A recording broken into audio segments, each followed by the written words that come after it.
estado diciendo que el ministerio de Jesús ha estado pasando por de la región de Galilea al norte, y ya ahora cuando Marcos está por el capítulo 10, ya él está enrumbándose hacia Jerusalén, ya son los últimos días.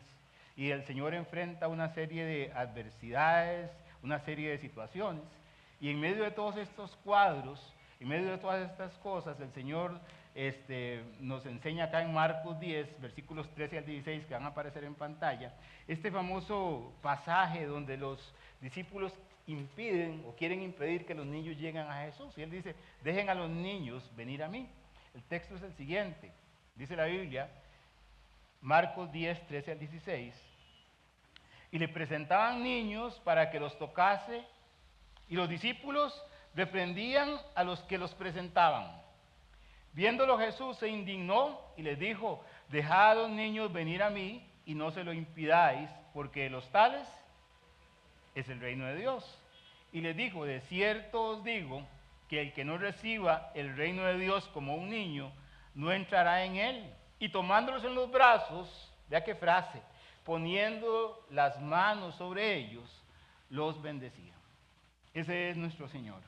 Y como les digo, siguiendo el relato de Marcos, encontramos esta historia que es de las más conocidas, de las más apreciadas, de las más citadas, de las más predicadas.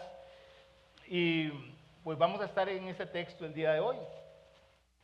Cuando yo observo este pasaje y observo también el que sigue después de esto, que es cuando Jesús se encuentra con un joven rico, uno puede entender acá que el Señor nos está enseñando dos maneras, dos formas, dos actitudes con las que nosotros podemos acercarnos al reino de los cielos. Nos podemos acercar con la humildad y la inocencia de un niño, o nos podemos acercar con la soberbia, la autoconfianza y la arrogancia de un hombre rico. Pero eso lo veremos después. Hoy nos vamos a enfocar en este texto tan hermoso, ¿verdad? De Marcos capítulo 10, con este tema de Jesús y los niños. Y yo dividí la enseñanza en dos partes.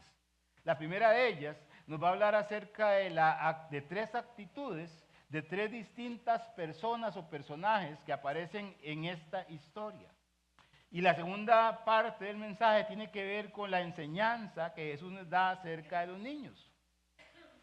Tal vez debo empezar haciendo una pequeña reflexión en relación con el tema de los niños. Con mucha razón se dice que la forma en que un país, que una cultura, que una sociedad, que un gobierno trata a los niños, y yo diría que nosotros también, es el reflejo de los valores y las prioridades que nosotros tenemos. Nelson Mandela decía que nada dice más del alma de una sociedad que la forma en que trata a sus hijos. El trato que tenemos hacia los niños refleja los valores, las creencias, las normas, los fundamentos que tenemos como nación, como país y también como personas. Son un espejo, ¿verdad?, de la estructura social y las prioridades que tenemos. Un país que no prioriza a sus niños, un país que no los toma en consideración, que no promueve su desarrollo y su educación, también es un país que está demostrando que no le interesan, que son solamente fuerza de trabajo. Pero en el tiempo de Jesús, imagínense si esto es hoy, en el tiempo de Jesús y en las sociedades evidentemente de hace 2000 años, la situación de los niños no era igual a la de ahora.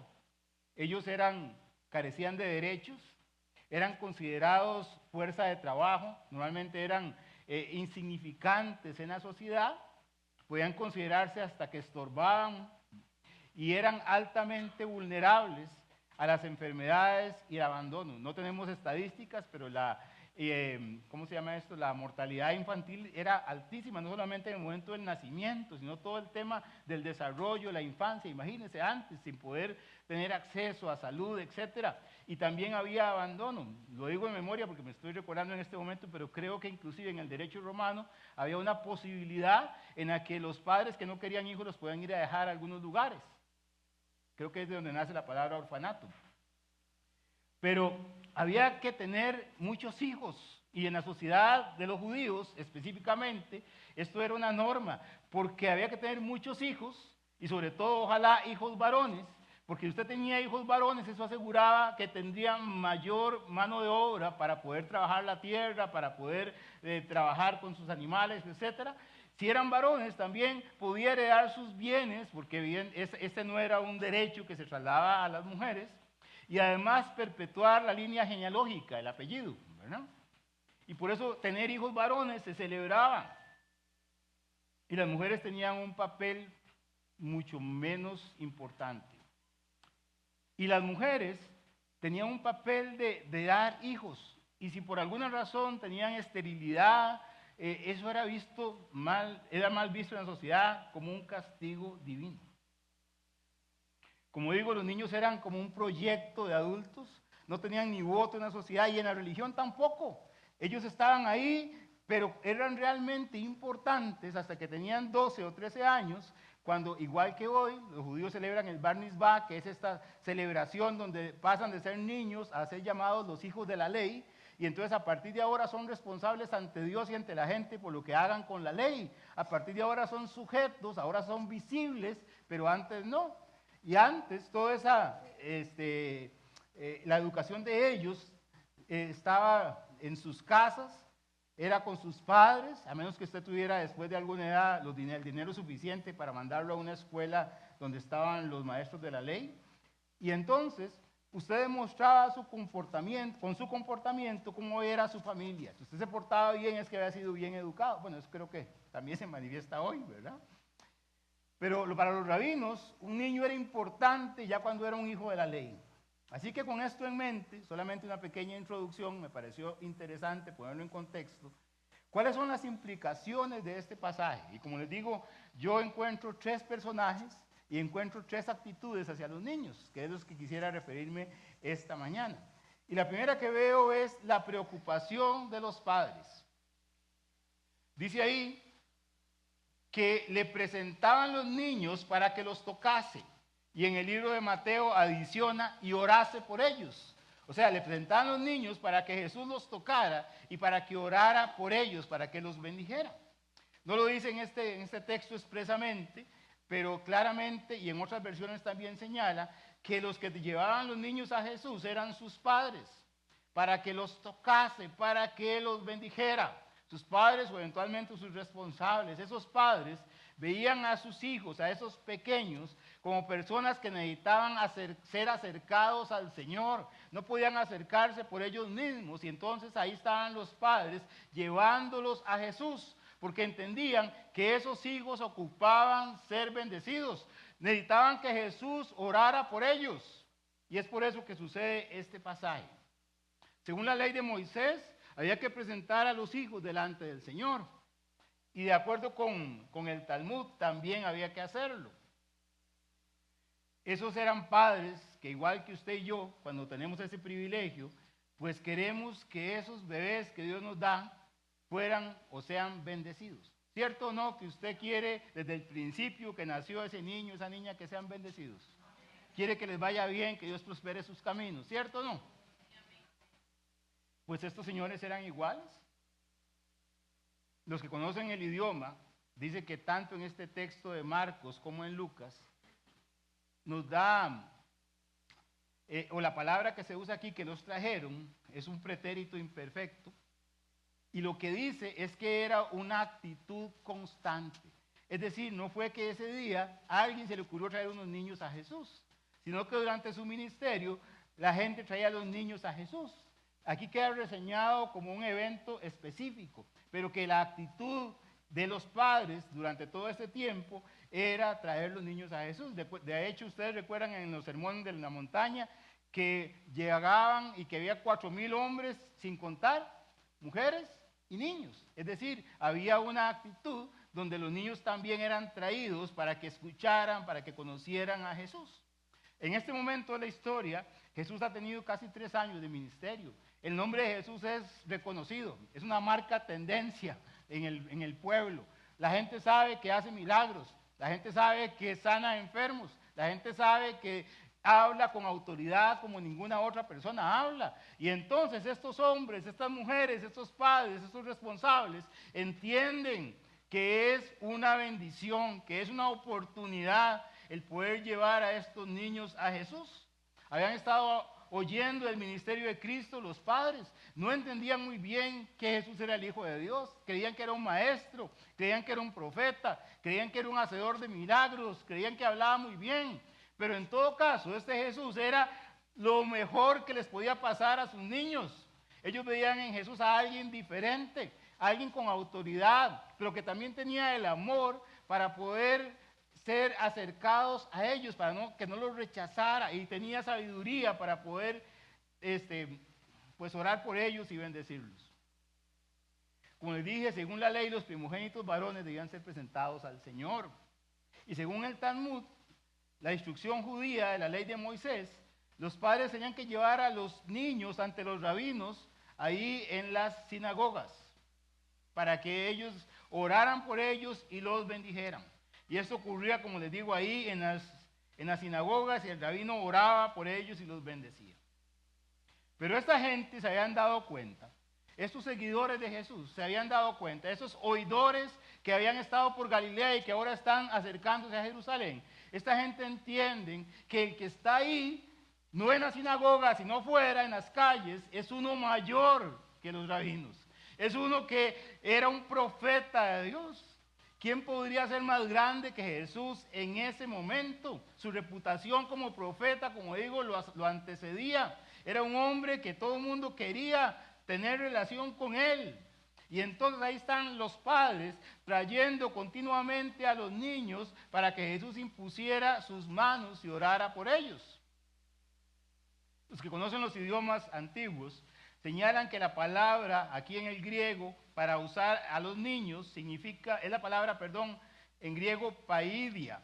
Significa niños pequeños, niños recién nacidos, niños pequeñitos. Entonces esos padres de un niño pequeñito, probablemente en brazos, ¿verdad?, entendían lo que usted y yo entendemos hoy. Y es que este mundo es un mundo perdido y que estos recién nacidos que les tocaba una vida por delante iban a vivir en un mundo complicado.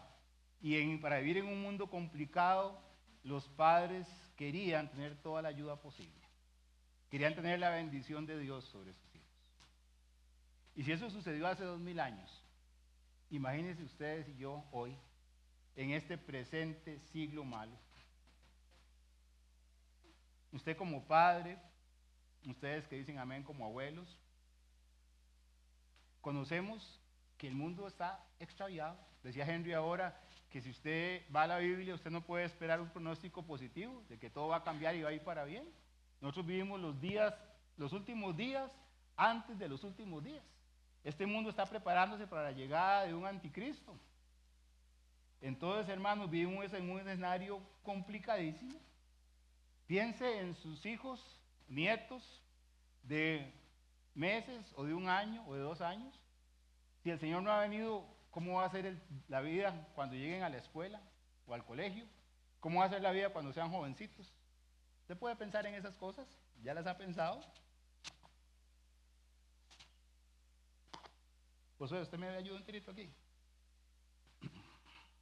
Imagínense eso, hermanos. Si el Señor no viene pronto, ¿cómo será el mundo donde crecerán los bebés que hoy están naciendo? ¿Cómo será el mundo al que se enfrentarán estos chicos que tenemos aquí a la vuelta? Vamos a hacer una pequeña pausa.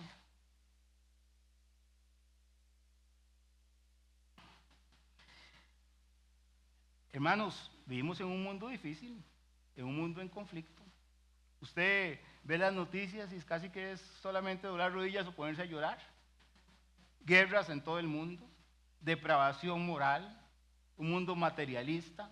¿Usted espera que el mundo en los próximos años sea más igualitario y más justo? Cuando más bien lo que se enfrenta ahora el mundo es a la ley del más fuerte. Yo le puedo quitar a usted lo que tiene porque soy más fuerte que usted.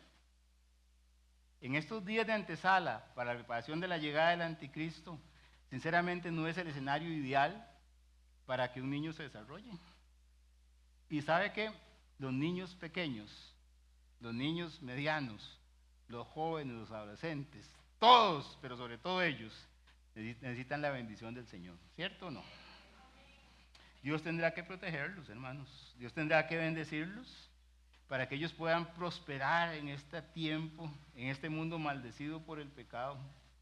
Ocupan de toda la ayuda posible, ocupan de la oración, ocupan de padres responsables, de abuelos sabios, de líderes que los ayuden, de gobiernos que velen por ellos. Así que estos señores dijeron, fue lo más inteligente que tuvieron en sus mentes y en sus vidas: traigámoslos a Jesús, porque Él puede orar por ellos y los puede bendecir. Yo no conozco las historias, ni están ahí registradas, pero yo me imagino que alguien le dijera a alguno de esos chicos cuando tenían 10, 11 años, viera que Jesús oró por usted. Ahí lo tuvo en sus brazos. No tenemos la foto porque todavía no hay cámaras, pero viera que Jesús oró por usted. Alguien dijo que tener un hijo, y usted me dice si no es cierto, es vivir con el corazón fuera del cuerpo. Elizabeth Stone dijo que la maternidad, y yo diría que la paternidad también, es ver tu corazón caminar. La vida cambia. Creo que no se puede entender hasta que usted tenga hijos. Y lo entendemos muy bien. Esos niños que están ahí se enfrentan a un mundo complicado, hay que orar por ellos, y Jesús les dice, mire, hay que orar por ellos, yo quiero orar por ellos y quiero bendecirlos. Los niños lloran. Sí, ahorita se me adelantó el ejemplo, se me corrió como 3 minutos, ¿verdad? Pero saben, yo quisiera decir unas palabras también para todos aquellos que hoy no tienen niños pequeños, que ya no son tan pequeños, tal vez ya tienen algunos años, tal vez son adolescentes, tal vez son jóvenes, tal vez son hombres y mujeres hechos y derechos. Puede ser que ya ni vivan con usted, puede ser que tengan sus propias familias, y puede ser que usted tenga la bendición de tenerlos a su lado hoy, y puede ser que no. ¿Cierto o no que ellos cambian mucho? ¿Cierto o no que esos niños tiernos que usted tenía pueden vivir vidas complicadas? ¿No son los mismos? Pero ¿sabe qué? Independientemente de quiénes sean, no menospreciemos padres, independientemente de nuestra edad, de su edad, traer nuestros hijos ante el altar del Señor. Cuando eran pequeños, usted oraba y era como estos padres para que Dios los bendijera. Tal vez los trajo aquí para que algún pastor orara por ellos y la iglesia orara por ellos. Usted se preocupaba para que los bendijeran, y hoy que han crecido, tal vez estén bien con Dios y gracias a Dios por eso. Dele gracias a Dios por eso. Pero tal vez no, tal vez están fríos, tal vez están viviendo vidas espiritualmente en ruinas, tal vez algunos son pródigos que están viviendo en medio de los placeres de este mundo.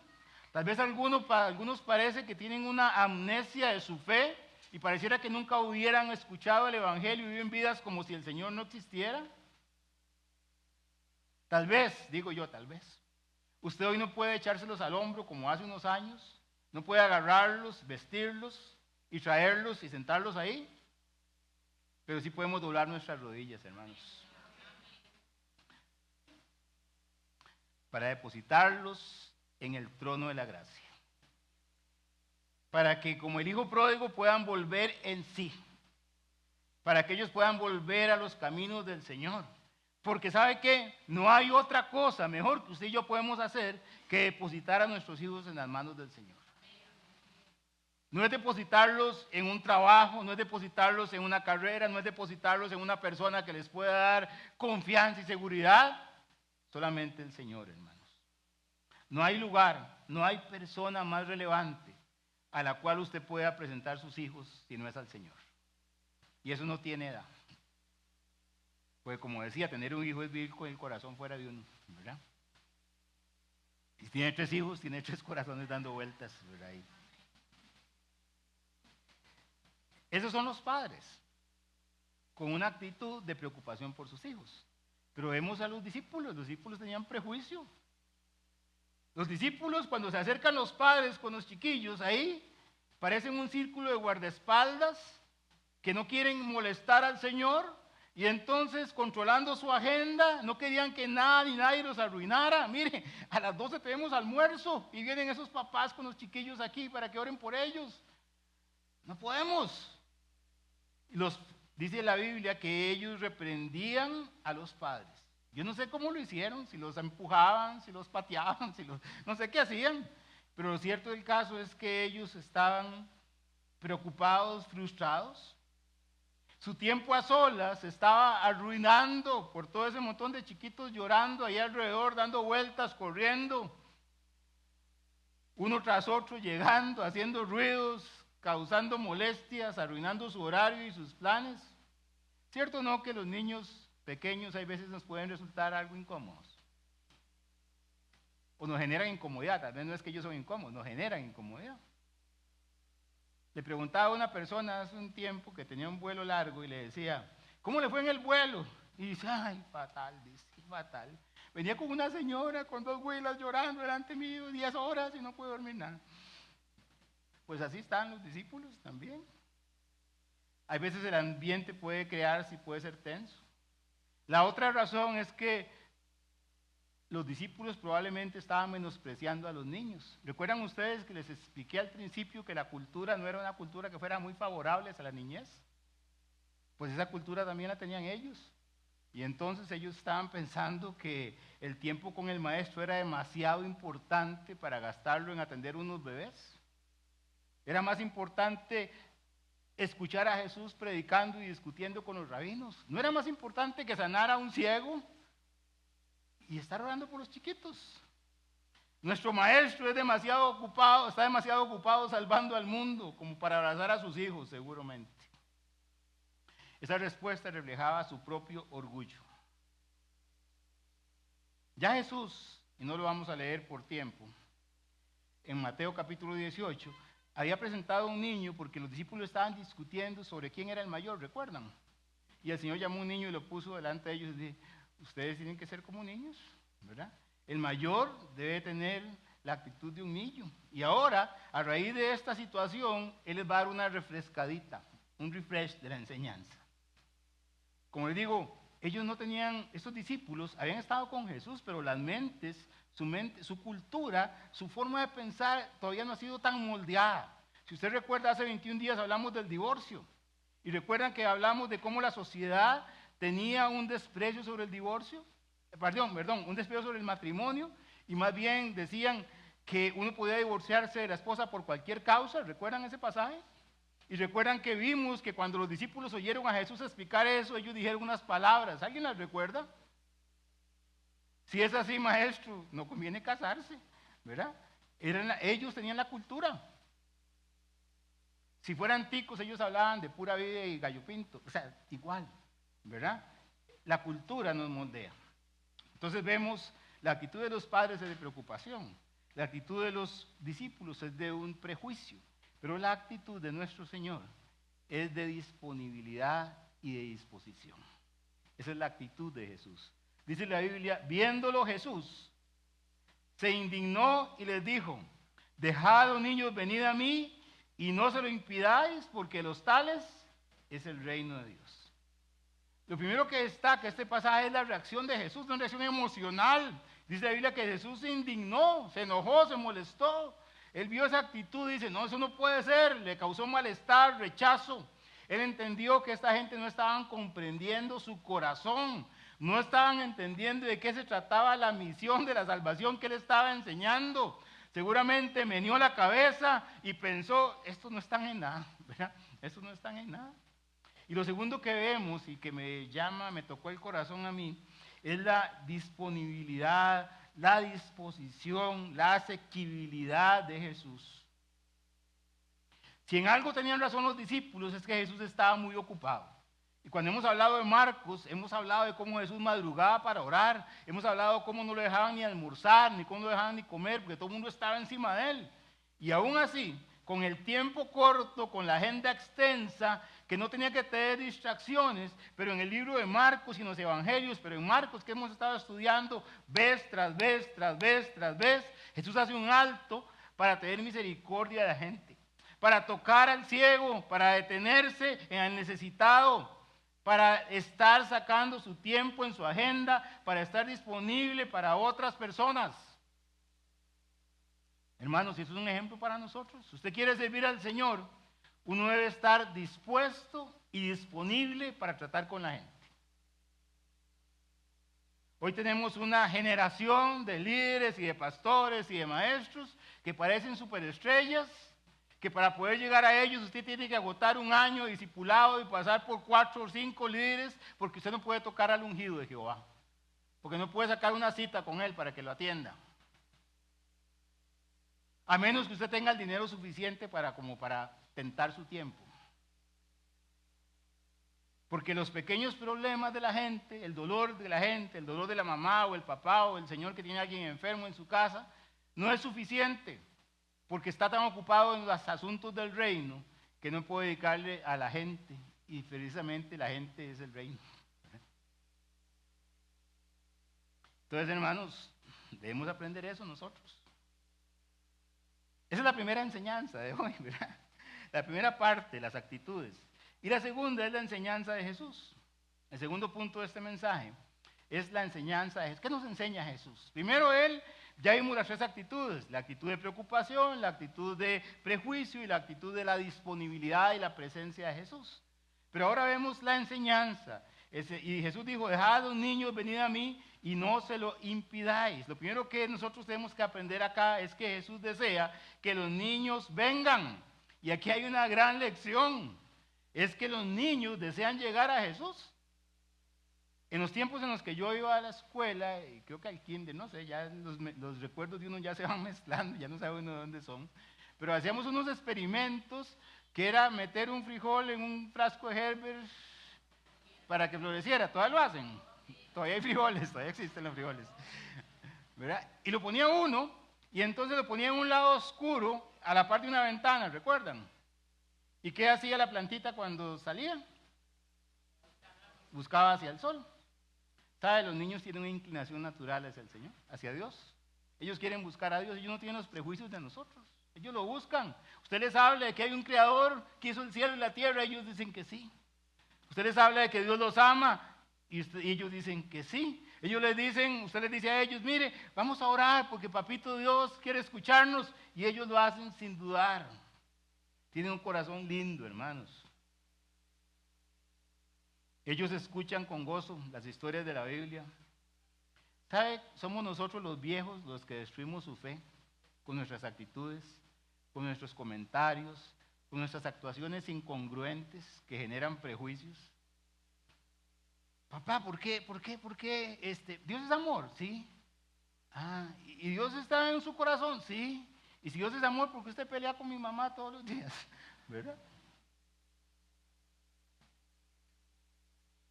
Entonces Jesús, hermanos, les enseña a ellos y nos enseña a nosotros que nosotros debemos aprovechar esa inclinación natural que los niños tienen hacia el Señor para atraerlos a Él. Hay que dejarlos que lleguen. Hay que dejar que alienten su deseo por Dios de estar cerca de Él. Si su niño, si su nieto, si su sobrino que usted cuida, sobrino sería sí, bueno, ya perdonen las cosas. Tiene apetitos espirituales, aliméntelo, porque si no lo alimenta usted, la carne, el mundo y el diablo lo van a alimentar a la vuelta de la esquina. Le van a poner obstáculos para que tuerzan sus deseos. Ellos son buena tierra donde la semilla cae, pero evidentemente los espinos ahogan la buena semilla. Los niños están en esa edad de oro, y por eso el ataque del enemigo siempre va a estar orientado para desviar a los pequeños. Que piensen que Él no existe, que piensen distinto acerca de Dios, que piensen distinto acerca de sus roles, que piensen distinto acerca de su sexualidad, que piensen distinto acerca de los valores cristianos, que piensen distinto acerca del amor de Dios y de la salvación. Entonces, hermanos, dejémosles acercarse a Cristo para vida eterna. Dejémosle que lo conozcan, dejémosle que lo aprecien, que lo amen. Si están entusiasmados con el Señor, entusiásmese usted por ellos. Si quieren saber más del Señor, enséñeles usted. Alguien decía por ahí que los papás siempre pasan preocupados por los niños. Van al supermercado y ven ahí las meriendas, que sea baja en azúcar, que sea baja en sodio, si duerme poco, duerme mucho, si llora poco, si llora mucho, si ve tele o no ve tele, si está pegado a la tablet mucho tiempo o no, etcétera, etcétera. Y estamos preocupados por todo ese montón de cosas. Pero sabe, no hay tal cosa como demasiado de Jesús para ellos. Jonathan Edwards, les leo la frase de Jonathan Edwards, este predicador famoso. Las personas no necesitan ni deben poner límites a los apetitos espirituales y de gracia de los niños. Más bien deben esforzarse por todos los medios posibles por alimentar sus deseos y obtener más placeres espirituales. Nuestras ansias y sed de Dios, Jesucristo y la santidad no pueden ser demasiado grandes. Pero usted dice, no, mejor dejémoslo ahí porque yo no quiero que se haga pandereta ahí, ¿verdad? Así que hermanos, nosotros tenemos que avivar el deseo por el amor a Cristo que tengan los niños. Mientras yo estaba escribiendo estas notas, estaba pensando en ellos, en los maestros de niños, los ayudantes, los líderes de ministerio, que aquí trabajan con amor y compasión por ellos. Ayer tenían una actividad aquí, esforzados todo el día trabajando por ellos. ¿Y para qué lo hacen? ¿Para qué hacen estas cosas? Para que hay niños que conozcan al Señor, para que se enamoren de Él, para que puedan creer en el Señor a pesar de sus padres. Para muchos de estos niños, la lección del domingo será lo único espiritual que pueda recibir su corazón en semanas enteras, hasta que a los padres se les ocurra algún día volverlos a traer a la iglesia. Porque en la casa jamás van a escuchar nada del Señor. Hermanos, nosotros deberíamos orar por ellos, deberíamos apoyarles y no criticarles, deberíamos estar agradecidos por el trabajo que hacen en apoyo al trabajo nuestro. Yo creo que es un buen tiempo para agradecer a Dios por todas estas personas, hermanos. Algunos visibles, otros invisibles, otros con años, vidas enteras ahí. La segunda cosa que el Señor dice es que no hay que ponerles obstáculos. Él dice que no debemos impedirles que Él lleguen. Literalmente, no lo hagan difícil. Literalmente, no estorban. Literalmente, no ponga trabas.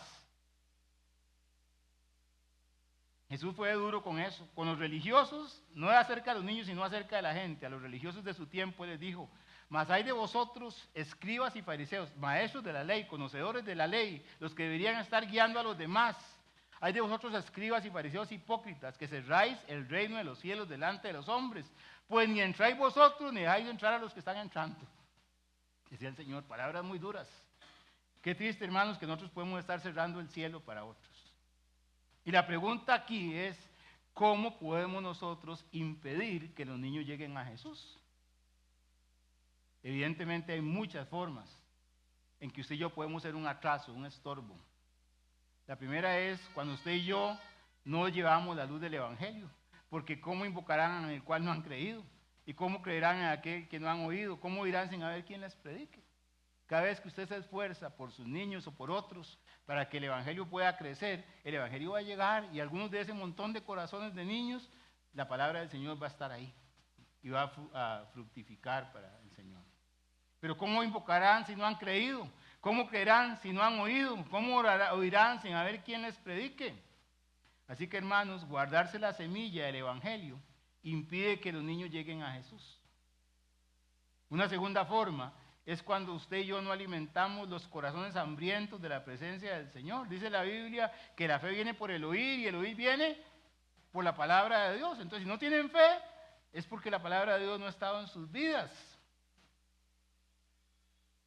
Porque no han visto una forma natural, vivencial, de que sus padres les compartan la vida de Jesús, independientemente de sus decisiones. El principio está en Deuteronomio capítulo 6.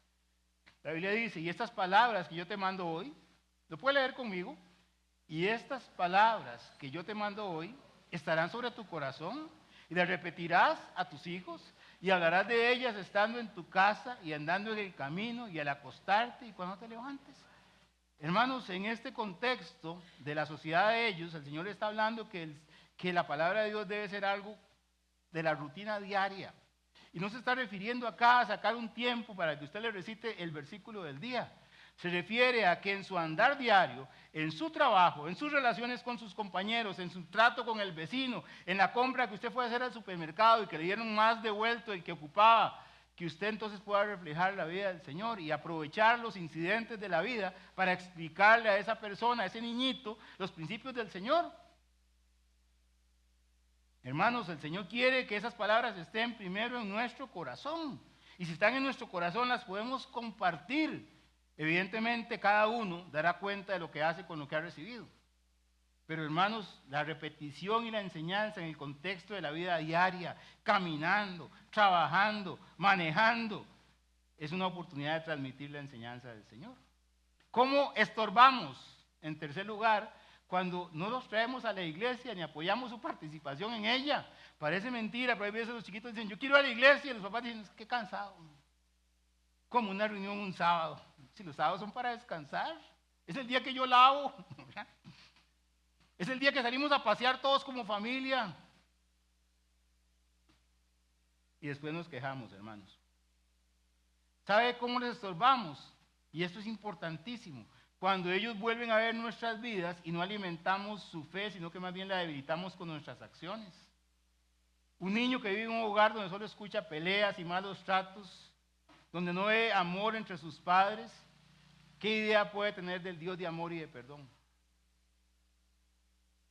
¿Sabe cómo ahogamos su fe también y les estorbamos? Cuando la Biblia dice que hay veces nosotros exasperamos a nuestros hijos y los desalentamos, dicen Colosenses. Y dice Efesios que también nosotros no debemos provocarlos a ira, sino criarlos en la disciplina y amonestación del Señor. Y los provocamos a ira cuando usted los corrige sin amor y sin sabiduría de la Biblia, porque usted le aplica lo que le aplicaron a usted y no va a la Biblia para darle amor y sabiduría, misericordia y compasión, gracia y también disciplina. Y Jesús dice que de los tales es el reino de Dios. De los tales es el reino de Dios. Y con esta frase Jesús nos lleva al punto focal de su enseñanza. ¿Cuál era el punto focal de la enseñanza de Jesús? El reino de Dios. Dice la Biblia ahí en Marcos, cuando empezamos toda esta serie, que Jesús empezó a predicar el reino de los cielos, el reino de Dios. Ese es su ministerio. El reino de Dios se ha acercado, arrepentidos porque el reino se ha acercado. Él ha dicho que hay que arrepentirse para ser perdonados y para entrar en su reino. Y este es su mensaje, esta es la misión del Señor. Y ahora Jesús nos dice que el reino de Dios pertenece a los que son como esos niños. Está diciendo que el que no recibe el reino de Dios como un niño no entrará en él. ¿Y cómo es un niño? Para entrar al reino de Dios hace falta una fe sencilla. Para entrar al reino de Dios hace falta ser humilde. Para hacer el reino de Dios es necesario aceptar que usted necesita un Salvador. Pero cuando usted no tiene esa actitud, entonces no podrá entrar al reino de Dios. Yo pregunto, ¿cómo es su fe? ¿Uno cree en Jesús o anteponemos el montón de obstáculos y de pensamientos para no creer en Él? No, es que, vea, yo no soy tan malo ni tan mala, yo más o menos me la juego, peco y rezo, empato, ¿verdad? Como dicen ahí. Yo hago el bien. Mire, ¿quién me asegura que hay vida al otro lado? ¿Y para qué voy a perder todo este tiempo siguiendo a ese Dios que usted dice? Sí, Jesús fue un gran maestro, Fran, pero solamente eso. Tiene principios de vida, da principios espirituales. Qué bueno, pero un Salvador, yo no lo necesito. El que dice que no ocupa un Salvador es porque no se siente perdido. Pero bendita gracia que un día yo me sentí un pecador perdido y acepté al Señor. Pero hay que ser como un niño. Creer. Cuando uno le dice a alguien que aceptó a Cristo en su corazón, mire, esa oración que tomó ahorita, aunque usted no vea a los ángeles bajando del cielo y la tierra, y no oiga trompeta ni nada, esa oración le cambió la vida, lo cambió del reino de las tinieblas al reino de la luz. ¿Y eso cómo es? Es por fe, solamente confiando en que la obra del Señor es suficiente. Y para terminar, la bendición de Jesús. Dice la Biblia, qué lindo eso. Y tomándolos en los brazos, poniendo sobre ellos las manos, los bendecía. No sé si se imagina el cuadro. Esta es una de las escenas más tiernas de la Biblia. Jesús los toma en sus brazos, esos brazos que son capaces de sostener el universo. Tienen a un Will ahí, ¿verdad? Un chiquito, pequeño, sosteniendo un pequeñito. Y lo primero que hizo fue alzarlos, tocarlos, hacer una conexión personal con ellos. Los pudo haber bendecido desde lejos. Benditos todos ustedes, niños que están ahí. Pero Él quiso tocarlos, como tocó al leproso, como tocó al hombre de la mano seca. como tocó al ciego, como el Señor desea tener una relación personal con usted también. El toque a un niño crea confianza y crea conexión. Y luego el Señor los bendijo. ¿Qué dijo el Señor? Y la verdad yo no sé, me hubiera gustado que nos pusieran ahí. ¿Cómo oró Jesús para tener esa oración ahí de referencia? Pero en la cultura judía, y usted lo sabe muy bien, las bendiciones patriarcales eran muy importantes. ¿Recuerden ustedes cómo Jacob engañó a su padre Isaac para que lo bendijera? ¿Recuerdan ustedes? ¿Verdad? ¿Recuerdan ustedes cómo Jacob en el hecho de su muerte se levantó para bendecir a su hijo y a sus nietos en José? ¿Recuerdan? La Biblia no dice cómo oró Jesús, pero yo estoy seguro, como él siempre hablaba, mencionando la ley, que Jesús tiene que haber mencionado la oración de Números capítulo 6, versículo 4, que dice, el Señor te bendiga y te guarde, y haga resplandecer sus rostros sobre ti.